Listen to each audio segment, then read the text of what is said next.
Now, Storm Watch 12 weather with Chief Meteorologist Matt Hoffman. Taking a live look from Medford, we've been seeing rain throughout a good chunk of the afternoon. That downsloping not as intense, so we've actually seen about 0.2 of an inch so far in Medford. Right now, winds just out of the north at 10 miles per hour, so not too terribly strong. 47 degrees. We did get some gusts up over 30 miles per hour. Things have been a bit windier in the Shasta Valley. We do have wind advisories for both the Shasta and Rogue Valleys through tonight. Winds are picking up though along the coast, sustained at 21 miles per hour out of the southeast in Gold Beach, and we're getting gusts up over 35 miles per hour. Also some windier conditions in Montague. Some of the strongest winds though with this system will be overnight tonight. Those wind advisories go until 4 p.m. tomorrow, so it's still going to be a pretty windy day through tomorrow.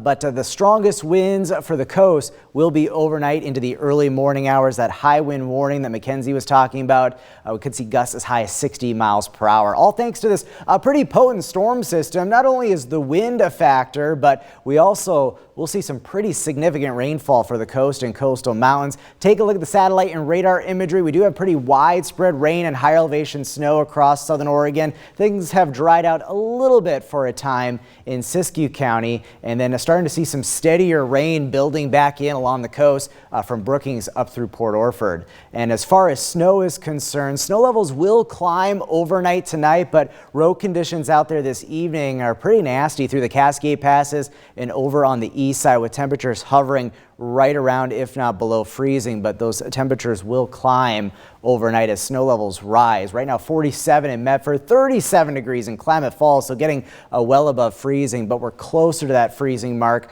for places like Chemult, Christmas Valley, and Lakeview. Here's a look at southern Oregon when it comes to snow levels. They will climb overnight tonight by morning up to around 6,500 feet. So if you're going to be heading out and about tonight through some of those higher passes, especially above 5,000 feet, expect snowy roads and some difficult travel, but conditions will improve pretty quickly into tomorrow. A pretty widespread wet weather, gusty winds tonight, some heavy rainfall expected for the coast and coastal mountains especially. As we move into tomorrow, we should get a chance to dry out for a lot of inland areas, and that's going to mean some warmer temperatures, even some breaks of sun in Medford, Wairika, as well as Klamath Falls, up to 47 in the basin, 62 in Medford if we can see enough sun, but rain is going to stay heavy along the coast, and that's why we do expect those pretty intense rainfall amounts, up to 2 to 4 inches for the coast and coastal mountains. The Mount Shasta area will also see quite a bit of rainfall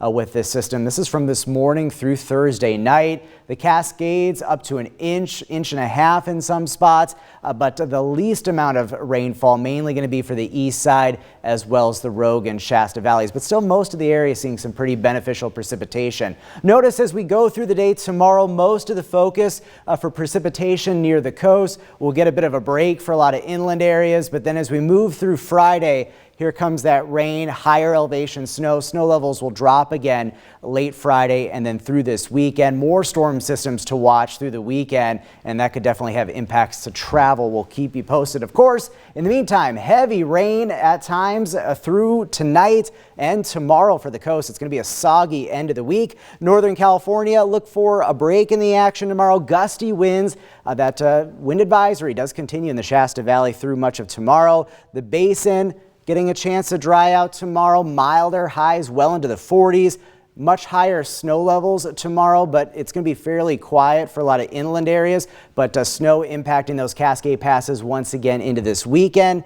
And then for the Rogue Valley, look for some more wet weather as we head into the weekend. Notice a cool down into next week as well. And those snow levels will likely be coming down as those temperatures drop.